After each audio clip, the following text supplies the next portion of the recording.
summer, Mike likes machine guns. I like machine guns. All right, we got episode 11. Welcome, episode 11. Once. Are we starting? We are. Perfect. Okay, I'd like to thank now, I believe we could, with a little bit of help from Jimmy here, we could get to 30. 30 listeners. I said it. Wow. 30. We've got James Story with us today from Blackwater Firearms. AKA Jimmy. It's true. AKA what's another thing people call you? Ham chuck. Is that your call sign? It was. Ham slice, ham skillet, ham bone. There was a few of them. Fair. Yeah. You like ham. Apparently. We were slinging it downrange. Just kidding. Don't get offended. Although I will say, it's no longer Blackwater Firearms. As of yesterday, we returned to IronHorse Firearms. Really? Yeah, so for the people that don't know out there, we teamed up with Blackwater about a year and a half ago to brand the guns as Blackwater. We were manufacturing them and to launch them as Blackwater Firearms. Well, they're going to continue working in North Carolina on ammunition. We're going to work on firearms out here in Utah. So we returned back to IronHorse Firearms as of yesterday. Very cool. Yep. Okay, I'm a little late to the party on that. Well, you should be. I just found out yesterday. We haven't talked. All right, fair. Fair. So I'm not the only one. That's good to know. Are you going to rebrand social media? Yes, Instagram has already changed over. New YouTube channel will be going up soon, and then we're probably going to take on Rumble, and then we'll see what else Kind Mike Seminoff wants to do. So if they were already following you, it was Blackwater Firearms, and now it's going to be IronHorse at IronHorse Firearms. It's at IronHorse Firearms right now, and we used to be Blackwater Bravo. Okay. So the North Carolina team, they're remaining Blackwater Actual. Now, is the reason why you guys, it was my understanding or my assumption that most of you guys were with Blackwater at one point or another, right? Or no? Well, yeah, the North Carolina team with Bill and then myself and then Brad, there were three of us, I think out of a group of 12 that actually worked for the company. Brad spent some time in Afghanistan. I spent 4 years in Afghanistan at Camp Grizzly. And Bill was mainly working in North Carolina, out of Moyock, out of the head shed. So there were a few of us. That's awesome. Yeah, made for good times, good storytelling. That's why you're here. Exactly. Episode 11, some good Blackwater story time. Oh, yeah. There was this chicken coop in Afghanistan. It was pretty explosive. Just saying. That's the first thing that came to my mind when you say a story in Afghanistan. That was the one thing. It's kind of like an episode of Dukes of Hazzard, and there was a threat coming up on the side of the road, and someone called it out, and well, we had to kind of push them off the road gently, and there happened to be a giant chicken coop there. With chickens? Man, it was just straight out of the movies. It was just hitting the feathers, and they went everywhere. And I was like, oh, Jesus. Hey, follow cars. Are they all right? Has anyone got hit? Oh, no, he's good. He got out of the car. He's checking the scene. I'm like, roger that. Let's roll on. How do you like your eggs? Dynamite. Chicken down. Scrambled. Exactly. Smashed. I like my chicken fried, extra crispy. Crushed. I'm super curious about this piece of freedom that we have on the table, Jimmy. What we got here? All right. So we're off chickens into guns. Here we go. We're just going for it. All right. Maybe we can circle back because I built a rad chicken coop last year. All right. Let's talk guns. This here. So if you've been to our website or seen our Instagram or was at SHOT Show, this is where we launched the Century 12 shotgun. What's new about this one is a little bit different build up. We have the 8-round mag that just came out about a week ago, and this one has a +1 base pad on it, so 9+1 in this rig right now. But what makes this one really cool is we slick up the internals on it, so the action of it is probably one of the slickest pump action shotguns you're going to feel. And then we just finish it off with some Cerakote. We polish the sears and put a Caw Valley spring in so the trigger pulls a little bit lighter. And let's see, what else can I say about it? Oh, it comes with a couple +1 base pads, a couple magazines, and Fab Defense flip-up sights. So now basically you're getting a shotgun that's more range ready right outside of the box. And this just launched about 2 weeks ago, which is why I brought it here. You haven't seen this one yet, have you? No, I actually, you were kind enough to give me one, and it is an awesome shotgun. I personally like the straight recoil. I think it's nice that way, not having a comb on the buttstock, you know, for muzzle rise. I like the way the barrel comes out, and I like the way the lower comes off the upper.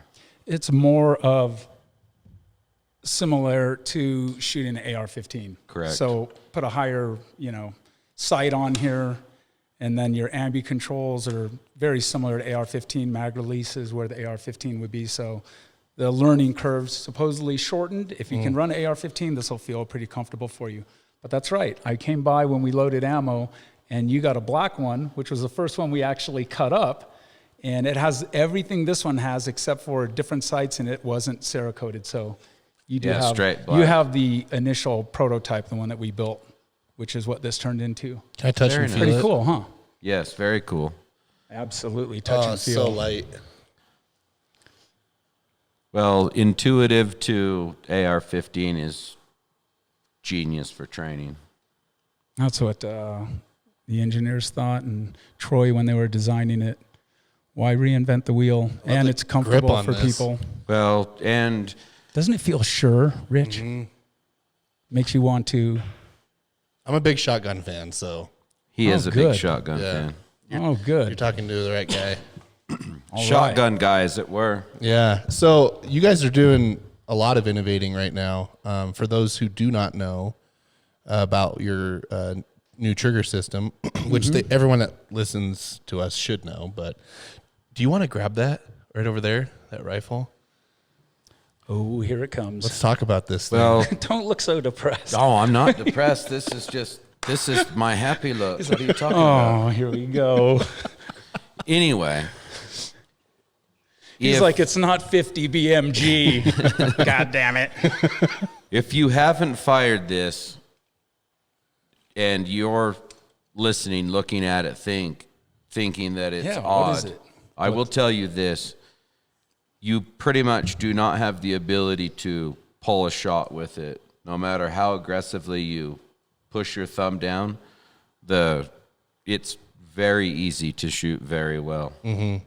Especially long distance. My first time shooting one of those, or not this specific rifle, but with the thumb trigger, was at that range day that we went, and I was In Heber, I was slapping steel like it was nobody's business, like Right, from but- great distances. that made you understand how easy it is to fire accurately.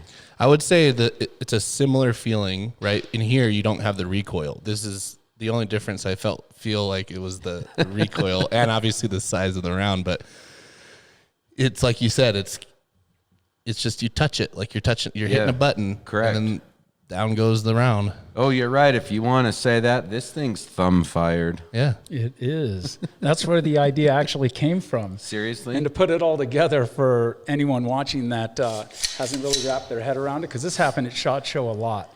People would come up and we'd hand them the rifle and say, yeah, what do you think about it? It's a little different, huh? And they'd go, yeah. And then I'd even say it's thumb operated. You got to put your finger in the back and shoot. And they go, yeah, cool. What are you doing different? Or, okay, why is it special? I'm like, okay, you put your thumb behind it and you shoot it with your thumb. And then about 3 or 4 seconds later, holy shit, look at that. Wait, hold on. Can we curse on Yeah, this? you're fine. Oh, fuck yeah. All right, here we go. So you put your thumb in the back of it and you shoot it like so. Here's now your ambi controls for your fire safety selector switch, where your finger would normally be. Then you just put your thumb in and break your shot. But like you guys were saying, when I first had this product come across to me from a bunch of young Marines out of Utah, Ryan McDonald, CEO, he said, hey, I have this idea. And he showed me this really crude piece of wood and some TIG welding and other stuff. And he made a thumb-triggered AR out of a standard lower. And I said, hey, patent is what it's all about. Because I could see, you know, if I fall in love with the unlovable, the idea of it I thought was somewhat promising, but it needed to be tested. Say, get it made, get a patent, whatever. He did all of that. A year later, he comes back with essentially this lower. I said, holy shit, Devil Dog, all right. We're off to the races now. Let me get a look at that. Took a look at it. 3 weeks later, we had 4 or 5 more built. And then I took, there was 3 Marines, former Marines, 1 civilian, and 1 Army guy. And we all went out to the range. We had about 7 different loads of ammo. Everyone shot, dialed in their gun, got their best group. All we did was switch out the lower from a traditional lower kept the same optic, same upper, another group of 5. And when I went down range and looked at the results, I saw every target, the group went from a circle to more of a diamond shape. So about the same height, but the sides came in. Then we knew we were onto something. Then we called Mantis. They put a device on, and they actually did have 3 on traditional ARs, and they had 3 on thumb-fired guns at that Heber shoot that we were all at. And then we had a sample of over 140 shooters on both guns. And they just took all the data and compiled it. No shit, it was just like what we did with that group of 5 guys. So then we said, okay, now let's go. We got some data, and it'll take some time of, getting it out there and more people adopting, but Sure. we know we're solving some problems, which is windage. Okay. Well, and you're talk about excuse me, I got my tongue tied today. The grip here, the way that you've positioned that as well. Yeah, so while we were at SHOT Show, a lot of this came from people that we know and respect as shooters, so we just run it by the engineers and say, hey, this makes a lot of sense, or it's an idea that we've come up while we're shooting together. And our traditional grip, or our first thumb grip, if you can call it traditional for our weapon, goes more of a 90-degree down because it's ergonomically, it's really comfortable to set your hand like this. And when we were at SHOT Show, we had a couple competition shooters come up and they said, you know what? You don't have a trigger to contend with. What if you really put a rake on the grip? So we thought about that for a while, designed a couple prototypes of this, took it out to the range, and what we noticed was a couple of things. This grip, we opened up the sides right here, so if you're laying down and prone, your hand or your arm can go in from the side and hit the lever to fire, so you don't have to cock your wrist like this and strain it. Also, the forearm muscles, I'm not having to keep up on the gun and using any of these muscles. I'm literally resting it on the rake because it's kind of working as a platform. So I'm really isolating the thumb from the rest of the fingers, and it's inherently good for accuracy because when we move this is independent than doing this. And then especially under stress, if you're pulling the trigger. I always tell my students when I used to do a lot of training, if you've seen Pulp Fiction, that shit can really happen. When you miss someone that close, you're shooting a pistol with a 7-pound trigger pull and someone's 10 feet away, you can miss the target very easily. So we're getting rid of some of that windage issues. We're also able to set the wrist a little bit like we're shooting a pistol behind the AR, and it's just darn comfortable. So I think it looks a lot cooler than the other one. Yeah. The Pulp Fiction scene wasn't a miracle. So I don't have beg to to walk differ. the earth now? Like a bum? No. Okay, good. All right. Good, I Glad just we saved cleared you. that up. You could stay here in your garage now, and we can So screw much off more here. comfortable this way, knowing that I'm just a poor shot. I keep going through all the different Pulp Fiction lines that we're constantly shouting out in the office. That is a good cheeseburger. That's a good one. You do that well. I'm far from okay. That's funny, because on my drive up here, I don't know what made me think of it, but I was thinking, I'm just saying, I'm a race car in the red. That's all I'm saying. You're a race car in the red? I'm a mushroom cloud laying motherfucker. Something like that. I don't know why we're on this Pulp Fiction kick, but I like it. Sometimes it happens.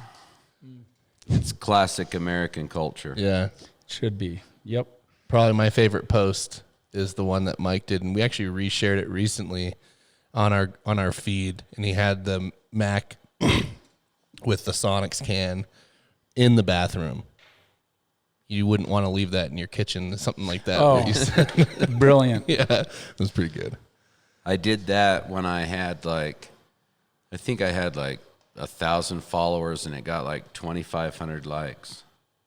I was like, that's a good ratio. It got some sharing, pretty funny, I thought. How many people didn't get the reference? Were people asking each other in the Probably most comments? people, but I don't expect people to get my humor anyway. But when they do, it's like, oh my gosh, comedic genius. I appeal to the slower folk out there. Like me. The slow thinkers. Speaking of slower folk, Slow and deliberate. where can, because we're going to get asked in this episode, I can see it now, that all the comments, where can people find some of this freedom here? Bass Pro and Cabela's has our DMR rifles in 5.56 right now, and our Century 12, not the bronze edition, but they do have the standard black edition that comes with 2 5-shell magazines. That's at Bass Pro and Cabela's, and a ton of dealers all around the country. The fastest way to find a dealer that's near you is just go to ironhorsefirearms.com, click on dealer near you. You'll find one. We'll ship it to them. Do your background check there. You're good to go. If you don't have one near you, or if you don't like the dealer near you, which happens on occasion, then you can order it on our website. Perfect. Okay. They can coordinate that with you guys directly. So you guys already changed your website then? Yeah, flipped over about 5 days ago, but we didn't have our firearms on there as promoted as Blackwater. They were just our accessories. But as of today, we'll start putting the weapons back up on the website. You know, look really good on that. Tell me. I want Mike to say it. On What which kind of- one? It's an optic. The AR. Night Force. Oh. No, Yes. I'm talking about our product. Oh, Night Force would look honest. delicious on that, but I see what you're saying. I see where you're going with this. I'm throwing you a softball here. It's right over there. I was trying to make it functional first, and you're going to say Nomad? Well, yeah, well, they're out, but I thought you were going to say Sandman S? Sandman S. I have one in my bag right there. It's delightful. I like that you use that so much. It's awesome of you. And people shooting next to me at the range like it too. Thankful. So we still have our Arrowhead sponsors. Should we give them a shout out? Like to thank the good people of Arrowhead for not bucking us off this time. That's 3 episodes in a row, I think, as I count it. Wow. They're getting their money's worth now. I should pull this Yeah. up then. I'm glad that we rekindled with the Arrowhead people. What happened with the Arrowhead people? Yeah. They picked us up and then let us go and then re-picked us up. We've changed our ways. Mm-hmm. We're trying to get along better now. I really didn't mean it when I said it was just filtered tap water. I'm sorry. I'm still. I have a feeling they're going to let you go again. Mountain spring water, guys. Come on. 100% mountain spring water. 100%. Yep. Great stuff. Yeah, we're thankful for him. And, I forgot to get our musket powder over here on the table. Musket powder's good friends. They're good people. Yeah, they're not going to get rid of us. No. We're not lucky gonna to have them. We're going to watch what we say, too, so that doesn't happen. Shameless plug time. This will be the first time I've done it on one of our episodes. If you can see over here, we've got our Nomad series with our Xeno mounts. We're doing a bundle right now on those. First time we've ever done it. Mount, adapter, and muzzle device. Yep. Save 10%. 10% off. Mm-hmm. I like it. Everyone needs to race and get that because it could end tomorrow. Could end next year. They'll make it up Tell as me they go. Tell me it's never going to end. No, I think we'll end it eventually. Yeah, I think you're right. I just like to keep people guessing. You could probably use that. Musket powder. Jimmy puts on a fine like- meal. Ooh, let's talk You about ought to that. give it. Guy's You got to Asian. give it to your He mother. likes spicy. Mama Tron be cooking up That's the what I'm Korean saying. dishes. She's a saint. Yeah. She's the best. That day when we went over to your house and had Korean barbecue, I'm pretty sure I ate my weight in meat. Oh, Yeah. good. I ate a lot of your food.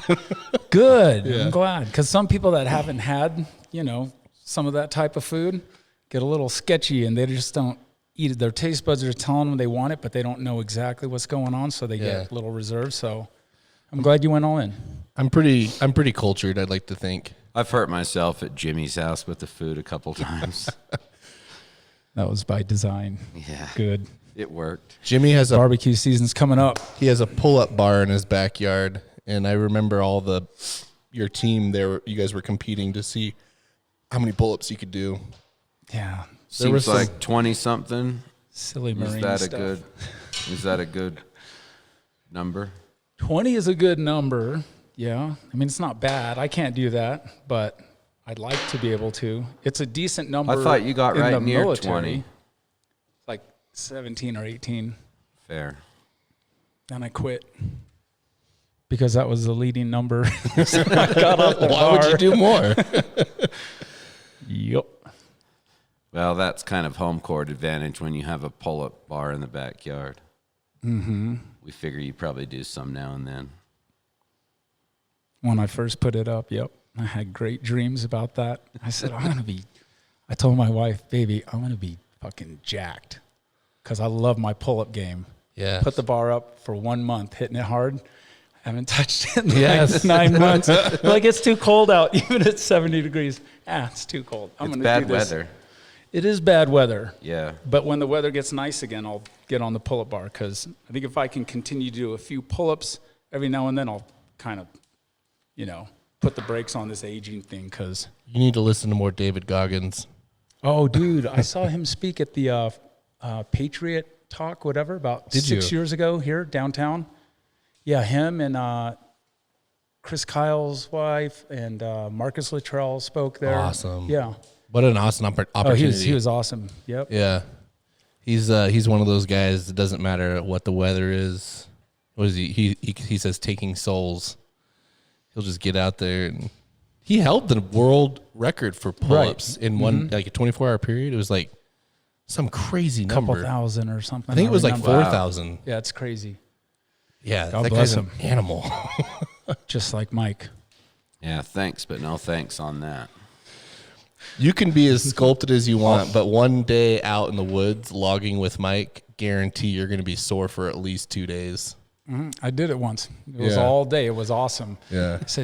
He said, I don't get people that go to gyms. I got to pick this up and move it over here anyway. Why would I want to pick up weights and put them back where I got them from, right? You rehearsed that story perfectly.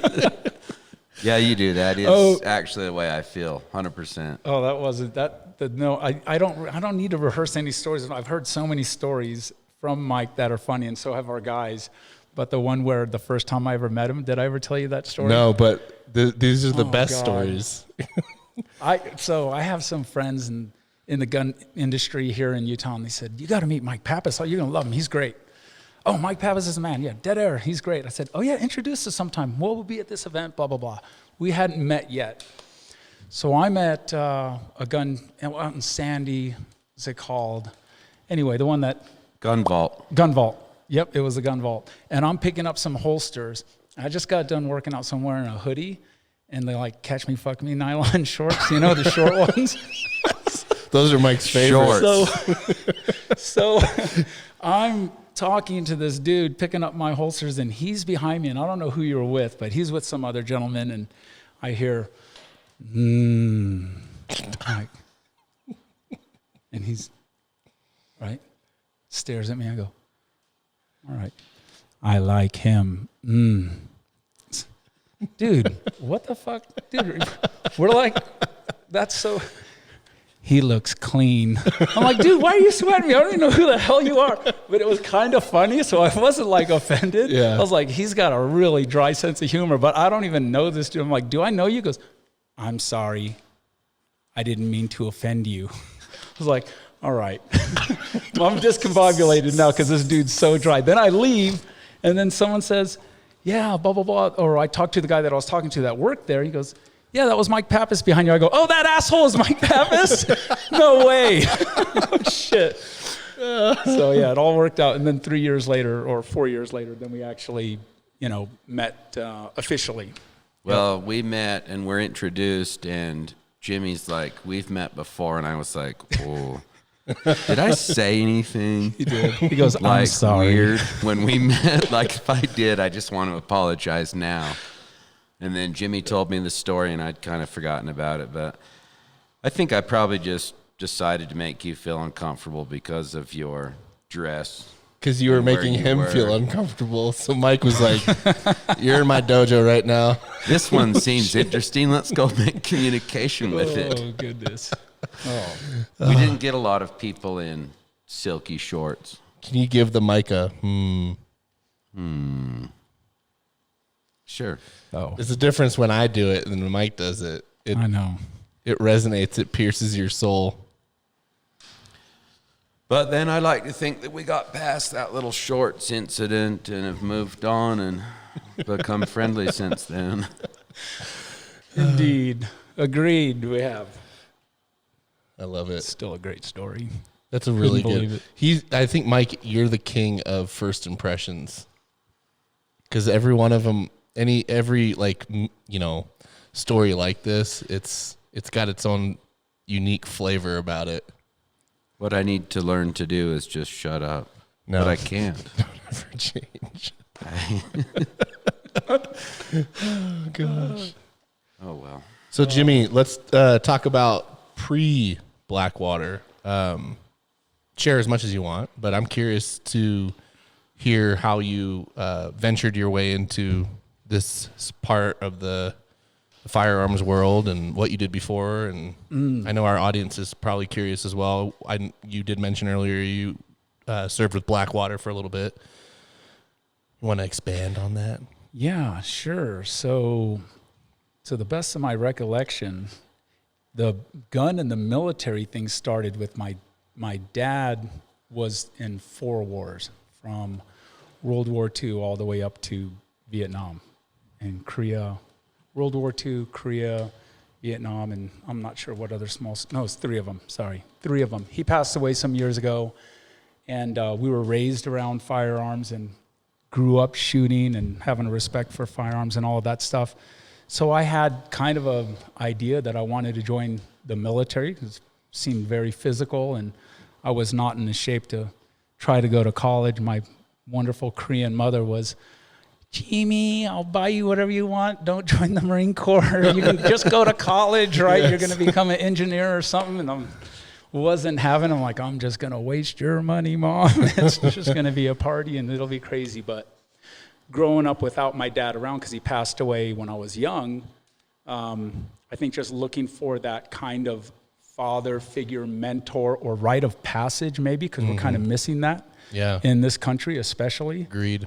I gravitated towards the Marine Corps after the Beirut bombing in Lebanon. And there was an image on the front of Time magazine or something with some devil dog in his flak jacket. And as a young man, impressionable, thought, oh, that seems like the right thing. And that was it. That seed was planted then. And as soon as I was graduating high school, I was already, or 6 months before I graduated, I was already talking to the recruiter and getting everything set up. So as soon as I graduated, I was off. Did your mom know? Oh, yeah, she knew. She was not happy about it. But, she did a lot of praying for my soul when I was gone, and it worked out. It did. We had to have Korean barbecue with Mom. That's got to be super scary for a parent, though. Yeah, because she didn't have my dad around anymore, and it was just her 2 boys, and we have a sister also, a daughter, her daughter. To see me go off, her youngest, and in our culture and the way we grew up, I always promised my mom that I'd take care of her when I was older, especially because we didn't have, dad around. So that was always our talk, and, lo and behold, now she is living in the mother-in-laws. So when Charlene and I looked for homes, we looked at every home with the mother-in-laws, downstairs. Had to be separate, right? Yeah. Your own door, your own privacy, and her own independence. And wow, it's amazing how it worked out that she's living with us now, and it's just kind of like this full circle. That's cool, dream man. That came true. That's super cool. Awesome. It says a lot about you. Oh, well, I sure hope so. I've been working on myself for 50 years. Finally got this shit together. My mom's like, you're 47 now. When am I going to move in with you? Next year, 48 is a good number, Mom. But then it was the Marine Corps. After the Marine Corps, right when I was getting out of there, I realized I got to stay in this type of track of work. So I started studying executive protection, and then I found Executive Security International, and then I went and started doing the correspondence. This was before the internet, so they were sending books back and forth. Filled all that out, did about 2 years worth of work from etiquette, vehicle dynamics, medical stuff, all of that. They give applied associates in applied science for that degree for executive protection. It's kind of wild, out of Colorado. Then I went there for 3 weeks, and we crashed cars, and we did a lot of shooting. We did all this training for 3 weeks, shot probably about 10,000 rounds. I mean, a lot, maybe not that much, a lot though. The shooting course was super intensive, and got out of that and worked directly with Gavin DeBecker. So I was living in Sacramento, and that's where I went to high school, went to the Marine Corps, came back to Sacramento, and then was working at the Price Club there, changing tires and doing that work correspondence. And as soon as I graduated from them, I went to go work for Gavin DeBecker and moved down to LA. Awesome. Did you like Gavin DeBecker? Yeah, It was a good gig. It wasn't for me long term. I mean, they're extremely good at what they do. They're also, I mean, really, really by the book. And I'm just more of a salesperson and outgoing. So it was kind of tough for me to really thrive in that environment. But I did a couple of years there, got some chops from that. Then I went and did private security on my own and found some clients. And then some buddies called me after 9/11 and said, you need to go downrange, come downrange. And I was just graduated college. So I returned to college at 35. So I'm about 30, I'm about 36, 37 now. And my boys are calling me saying, oh yeah, we're working for Triple Canopy or we're working for Blackwater. And I said, dude, I'm watching the news. I'm not trying to get a mohawk and get a bunch of tats and run around just like, go crazy. And they said, it's nothing like what you're seeing or hearing on the news. It never is it? And then, it's just all propaganda. So it's sure as shit when I get down there, downrange. The first day there, Lloyd Hill, who's a dear friend of ours, he was at the Hebert shoot also, big brother that can do the long range shooting. He was one of the first guys that I met, and I met a bunch of guys, obviously, the first day. But everyone's holding the door open for you, and how you doing, sir? You're right. I mean, the manners were out of this world that I thought it was just like Candy Camera. I'm like, they're fucking with the new guy for sure. For sure they are. These big burly dudes with all these beards, they're not this mannered and polite, but it was great teams that I work with, and I'll never forget it. Some awesome friends from those days. Nice. Yeah. Wow, I didn't know the extent. I didn't either. That's awesome. You should talk about yourself more when we're together. Brag a little bit, catch me up, keep me in the loop. We could, but we're always talking about so much cool other shit that this seems kind of boring compared to that. Like gas, fuel cans. Not boring to me. When I'm ready to make a move and do something like buy fuel cans or get my battery game or wind or radio, I call this guy right here. Don't get the wrong fuel can because that'll irritate Mike. It's got to be a specific type. What is it, Mike? It's a Spectre military fuel can. The only acceptable fuel can. But if you want to venture off and get some Gotts or Eagles or some off-brand from Home Depot, have at it. Don't cry to me when you've got fuel on your boots. I won't. But funny enough, before I went into Blackwater, before that happened, when I was doing sales. So after I was doing the bodyguarding thing for executive protection for about 4 years or so, I had a great opportunity to get into sales. So then I was selling high-end workstations, Wintel solutions for Hollywood, studios, Digital Domain, Pixar. I mean, they were all buying the computers. And you were all over the place. Dude, I was living a life like Peter Pan. I was like, if it seemed interesting to me, that's cool. I'm just going to try it and just do it. Yeah. Okay. And I didn't have and I was living down in LA, so I didn't have, Asian kids grow up with a lot of pressure from their parents on what to do. I was completely separated and kind of the black sheep, joining the Marine Corps and now just living down in LA doing the executive protection thing. So I could kind of do whatever I wanted to do. And when the sales opportunity came up, which was a neighbor and dear friend across the hall said, I got this gig coming up. You can be an outside salesperson and call on, all of these big studios, Disney, ID, blah, blah, blah. Oh man, this sounds rad. He's like, oh yeah, the parties are great. You make a lot of money and you're living here in LA, like the beach. We're 11 blocks from the beach. I said, oh, that's rad. So I left Gavin DeBecker, which was very security, obviously oriented and very like Secret Service by the book. And then I was, bleach blonde hair and, I can't see that. Parties, selling computers, all of this stuff. And I did that for a number of years and then said, I'm going to recreate whatever I want to do. I could use my right brain. I could use a little left brain here. Which direction do I want to go?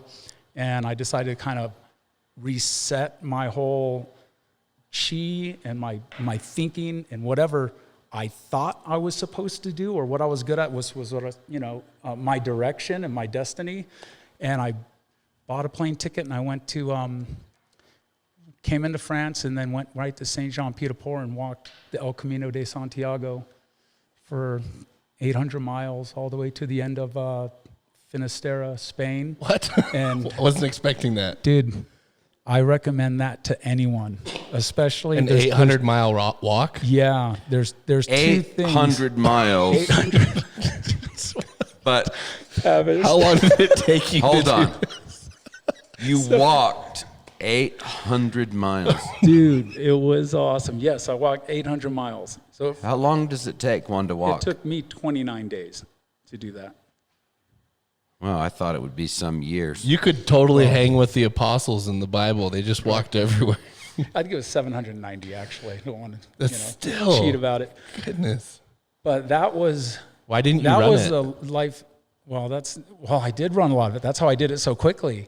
Wow. After the first 300 miles, there's like 4 phases that are kind of spoken about it. The first one is, you're kind of happy to do something new that might be life-changing or whatever, profound. That's all. You're looking for a profound experience. Then the second phase is your body is completely broken down. Like I'm sure I had fractures in this foot here and my knees were trash. There's nothing that can really prepare you to walk that amount a day. And you don't have to walk 30 miles a day or 50 miles a day. You can walk 5. A lot of people do maybe 100 miles, and they go back home, then they come back next year and do the next. So wait, this is 100. an actual like thing that people do? Yeah, it's a thing where pilgrims from all over the world descend into Western Europe, and there's different trails from Sweden, from France, and there's some from Germany, and it's called the Way of Santiago, St. James. That is really so when cool. The bones were discovered of St. James, they ended up at Santiago, the cathedral, the St. James Cathedral, and then everyone did a pilgrimage, for over 1,000 years to get to the remains of it. And that exists to this day. So I met some people from Japan. I met people, all over the world that it was just awesome because they're all looking for something very similar, like-minded people to end up being there. So then it was after that, okay? Yeah. It was after that I realized I'll just do whatever I want. Yeah. I can do anything. Like I found more freedom. That's really cool. That's inspiring. Hold So on. I joined Blackwater. So you walked 800 miles. Yeah. Mm-hmm. It's a Sorry, journey, but I can't imagine that. well, neither could I. It's one of those things where my friends would say, "Do you think I should do it?" And I'd say, "I have no idea. If this is ready for it, and if your heart's ready for it, it's just going to happen. And you won't know how you finish it, but you'll finish it because it's something you just have to do." Now, this isn't like Forrest Gump, you're on a freeway. We're talking like you're on trails, you're kind of all different types of terrain. Where do you sleep and eat? Oh, good question. The terrain is all over the map. Sometimes you're next to a highway or a road. A lot of times most of the time you're on a dirt trail going through the mountains.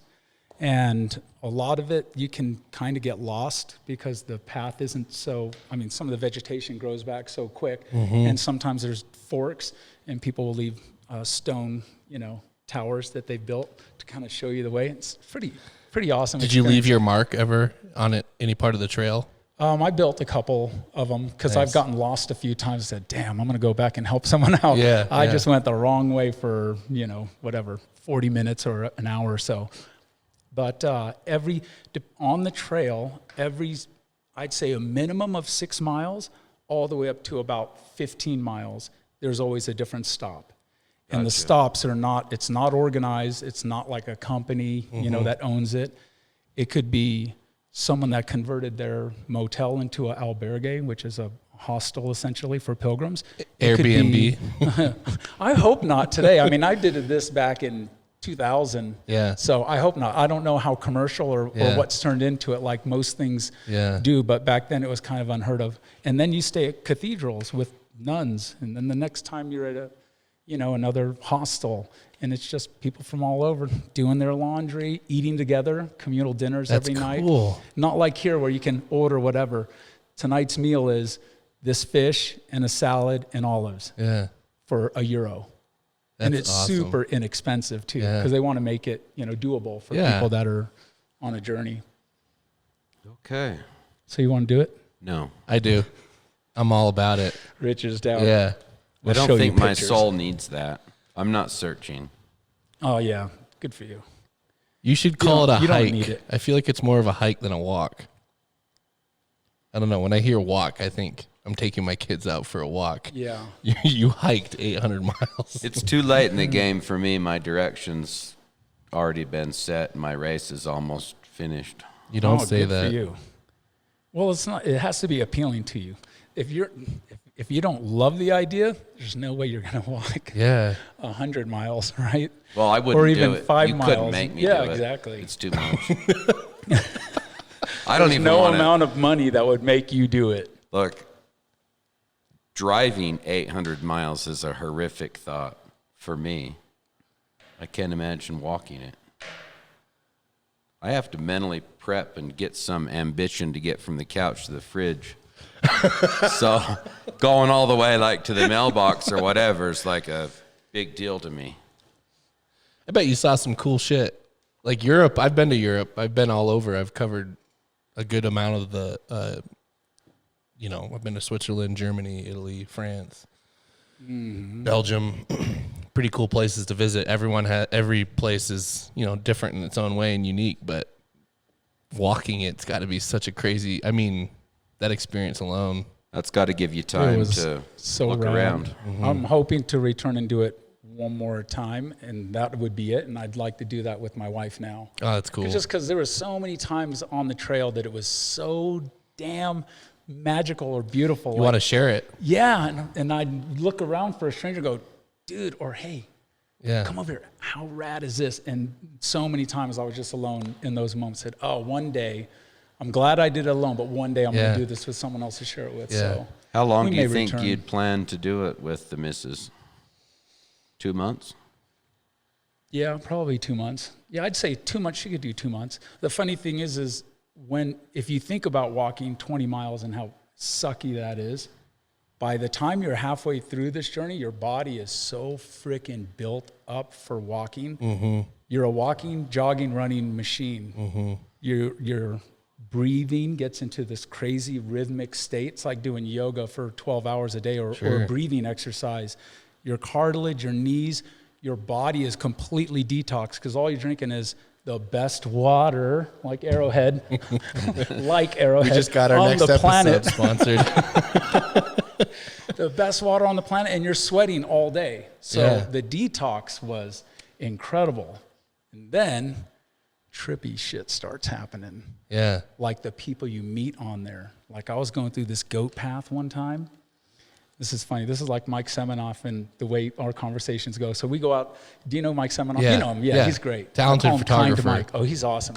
I love Mike Seminoff. So, of course, we all Great do. respect. So every time we're out to go do a shoot and we take guns out, the whole time we're driving out to the range, we're like, so anyway, ayahuasca, man. And then mushrooms and DMT. Now right? this is starting to turn into a Joe Rogan podcast. Trips like that. But I'll tell you, there's something to it because where the brain is at, and then there's vortexes on the trail. Going through this goat path, I kept hearing this singing, and then I'd stop, and you couldn't see. That would be the sound of goats going. Meh.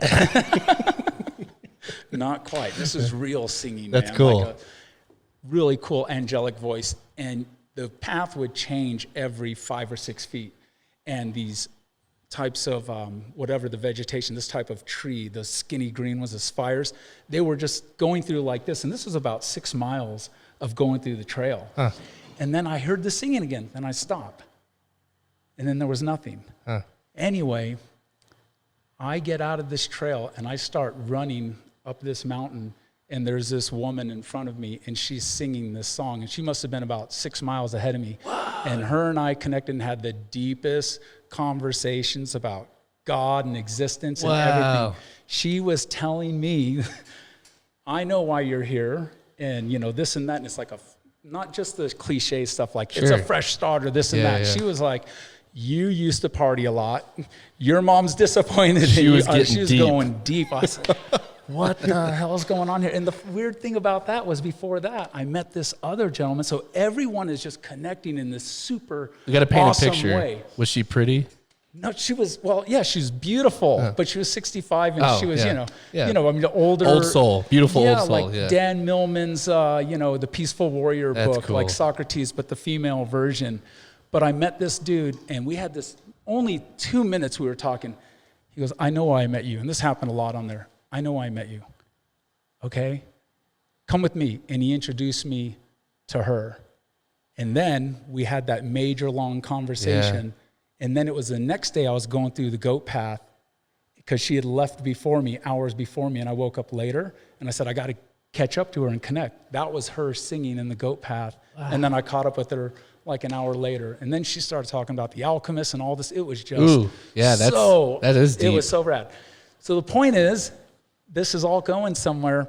That experience for me in trying to just be in the right zone or the right groove in my life really led to what we're doing today. So I feel super blessed. The way that I even got Blackwater and IronHorse together was crazy, miraculous in the same way. It was just timing and a conversation here and then looking through a magazine and then making a call and someone answering the phone I haven't talked to in 5 years. It was wild the same way. So I'm kind of still just riding that wave and super grateful about it. Okay, I think I'm changing my mind. I kind of want to go on this walk now. I do too. I'm actually really intrigued. And I bet, because you did it back in 2000, right? Back in 2000, yeah. So back then, you don't really have to fight the distraction of a cell phone and wanting to take pictures of everything. I feel like if I were to embark on something like this, the temptation to bring that and document it would be really hard to resist. But I feel like the experience wouldn't be as beneficial and as deep if you did bring it, right? So I feel like if I'm going, I'm going to leave my cell phone behind, because I don't feel like that was probably a distraction for you. You were really able to connect with the environment and what was going on because it was just you and you were focused. And I don't know. Yeah, I can see in your shoes how that'd be a distraction because this is what you do for a living. There was a lot of times, I mean, I had these disposable cameras, but I made this decision while I was on the trip just thinking, there'll be a time to document this. There'll be a time to do this again and capture all this stuff. But that's what my memory is for. I said, this is just for me. This probably isn't even meant to be shared unless it's spoken you know, of somehow. But I've never kept a journal in my life, and I kept a journal that throughout that whole thing. And I read it. I've opened it one time since 2000, and it just blew me away. I said, oh my gosh, I remember that. Then I got some of my boys that had PTSD to head down there and do it, which they did. Then I had some other of my boys on that journey, which led to other things like ayahuasca. I had them do ayahuasca, and I'm telling you, I'm all about heal and get right and find, you know, your joy or your happiness, your qualm, your love, any way you can, you know, that's obviously not super destructive. Agreed. Like you don't want to tell someone to go be a murderer. That makes you happy, go kill someone. Oh, yeah. No. Wow. Man, you just, I mean, I feel like after this conversation, I feel like leading up to it, I barely knew you. And now, I mean, we need to have a beer together and talk more about this stuff. Yes. I hear there's whiskey around here. Yeah. Well, it's always good to take the time to get to know someone. Yeah. You know? That's what we don't do anymore. Yeah. I'm curious to hear more about, I mean, maybe it's not for this episode or for our listeners. It's kind of, but the ayahuasca stuff, I mean, I'm a big fan of Joe Rogan, and he's gone down some rabbit holes talking about that and the way it used to be viewed versus now, and the current research on it and how it is helping a lot of people. It's interesting times we live in. I'm glad he's talking about it the way that he is. I read some stuff maybe 10 years ago, and I thought there's no way I'd ever do that. And I was telling other people that wanted to do it, be very careful. I wouldn't. And then you have a moment in your life where you get a calling, or you really, really, really, really need something to change. And that's the point where I was at, was hell or high water, this has got to change. I'm not living in this particular cycle ever again. Fair enough. And I burned the ships, went to LA, thought I'm either going to die doing this or I'm going to come out the other end of this thing a certain way. And then it was after I got back, I got to write a book. This is more podcasts. Charlene, I think I married her a year and a half or 2 years after that. And I told her before I left, because we had broken up. I broke up with my wife. I was like, I can't do this relationship thing, and who knows where it all came from in the past. And she said, what are you going to LA for? I said, I'm going to go fix my heart. It was that simple. Took off, came back, and she'll tell you, whoa, when you came back, it was different. That's awesome. And then, now we're married and living the life, so to speak. Now look how happy better to be you are. lucky than good. Yeah. Great. Getting really lucky. Not to sound too fruity, but you're always glowing every time you walk into the room. So It's true. yeah, you've got a good energy, man. Thanks. Well, I don't know. I appreciate it. I don't know. No, Rich is right, though. Mm-hmm. It's hard to be in a down mood around Jimmy. Mm-hmm. Sorry. It's kind of Can't like do it. it's like Rudy, just not as Volatile? No, I'm just kidding. I love Rudy. yeah. Yeah, no. We Yeah, two different types of definitely love energy. Rudy. Rudy's like, It's intense. yeah. You're like a triple shot espresso. Rudy's like a line of cocaine. I'm not speaking from experience, but Of course not. I have no idea. But what you you're do talking have a about. TV yes, I do, and the internet. Yeah, and the internet. yeah. So, I wonder if there's any information, because I'm sure a lot of people that are listening right now are like scratching their head. How can I find any information about doing a type of hike like this? Because I feel like I need something like that, And I'm sure there's some listeners that are hearing that and like, man, I'm at a point in my life right now where I need to make some changes. I want to save a month's worth of pay and plan a trip out to wherever it is that you went to take that voyage. Yeah. Where do you think that, where would you point them to find info on a walk or a journey like that? I have zero idea. I would just start with a Google search, but I know one thing, if that really speaks to them, they feel a certain way right now hearing that, and they're probably already doing a search or will be soon. Whatever search they need to do, it's going to lead them in the right direction, and the experience will be the one that they're supposed to have if they're not forcing it. Mm-hmm. Wise words. Kind of like, yeah, thank you. It's like doing ayahuasca. If and I've done some reading on it. If you're thinking you're going to have a recreational, fun trip, you can really get slammed on your head. Yeah. But if you're really looking for the right reasons, Right. then I think you get treated well, and I was treated very well. Yeah, intention is super important. And I think one thing that everyone's going to gain from this episode is it's good to do some self-reflection. I mean, daily audits are important. Before I put my head down at night and go to sleep, I'm thinking about the series of events that, went on that day and what I can do better, Oh, that's rad. that sort Good of for you. thing. That's But awesome. as a whole, though, like the life audit, right? If you're in a rut or you need to change things up, it's important to act on that. Otherwise, you just get stuck, and then a year, 2 years later, you're unhappy and you don't really know how you got there. Mm-hmm. So Yeah, I think that's, I heard that recently. I can't remember, I can't name the name that put the quote out there, but I love it. Just 3 weeks ago, I heard, if you're looking outward, like throughout life, and now I'm at this age, or now I'm at this income or whatever, then you make these gradual things. That's the dreaming. But when we're looking inward, that's when we're growing. So I think there's a good balance of looking inside to grow and then looking outside to dream and build, because we got to live on this rock anyway. Might as well have a cool tank. that's 50 cows and shit, right? I agree with that. I like how our podcast has become a more spiritual, helpful podcast for the soul. it has. It really has. I wasn't expecting this. This is awesome. It is awesome.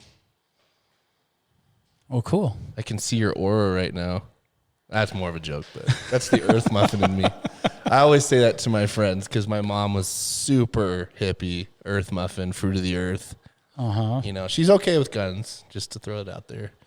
And so I always say I'm half earth muffin. That's not a bad thing. No, but she always says stupid stuff like that to me. I'm not stupid, I should say. She's like, "Oh, your aura is glowing today, Rich." I'm like, "Oh, thanks, Mom." It's good to be a little diverse. Yeah, where's my sandwich?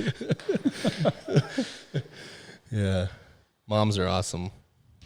Well, okay, that was wonderful. Maybe we can have Jimmy come back. Yeah, You think that's Yeah. possible?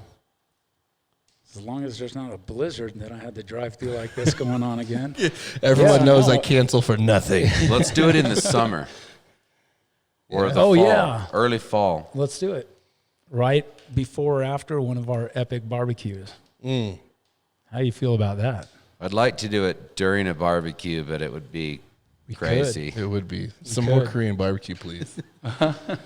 Guys, so this is a prototype, right? Right now? This is prototype phase? This one right here? Yeah. Okay, so to wrap up, people are like, talk more guns. All right, we're going to talk more guns. So this one right here, literally, I just worked on it this morning because we just got these in yesterday. This is the MFT, their Battle Link, but this is the billet aluminum one. This barrel here is Helix 6, and they're making this barrel for us. This is a 6mm arc barrel, and I believe we're looking at a 7-pound even gun. That's a 1 mile gun. I haven't shot it out to 1 miles, but I think with the help of Mike and some pretty badass loads, we're going to get 1 mile because we took 4 dudes out and we shot about 12 rounds at 1,400 yards and we got 9 hits. And it was a 24 by 24 steel. Awesome. So we're looking pretty good. We just haven't really Super lightweight. put it We out only need there. a few hundred yards more. I know, just a few hundred more. So I think we could ask maybe in the comments section, are we gonna go with the micro on this build? Or are we gonna go with the muzzle brake? Or is there some other voodoo you've worked on? Because we're gonna put one of yours on these when we launch it end of April. Yeah, suggest what you think that you'd like to use. Yeah, let us know in the comments below, guys. You can find Iron Horse at IronHorse Firearms, right? IronHorseFirearms.com on Instagram at IronHorse Firearms. And I'm sure in the next week or so, whenever you go to those locations, you'll see if we're on Rumble or Gab or wherever else. as And well. do you have a personal Instagram page people can follow you at? Jimmy's story. There we J.I. go. You're going to see some weird shit there. Good. Be ready. Yeah. J-I-M-I. Yeah. Shoot Jimmy a DM. Yeah. Awesome. Again, I can't thank you enough for being on. It's good to see you guys. I'm glad. Thanks for the invite. Yeah. It was fun. It's a You're good going to time. come back when this is completely ready to roll, and we'll talk more about that. And once you hit that mile mark, and Maybe we do a little wait. video with Jimmy. oh yeah, Yeah, let's do a video. You want to do a little Dude, shooting? Yeah. Okay, look Shooting forward to of that. the We'll do a little YouTube video. yeah. We'll show the people. I'm sure everyone in the comments right now is saying yes, do a video. Let's do do it. it. 1 Okay. mile. Let's see if we can do it. Because we don't know. All right. We're gonna see. I'd be into that. All right. It's on then. Okay, guys, Okay. have a good All week. right. Thanks again. Thanks for listening. Don't forget to like, subscribe, share with all your home slicers.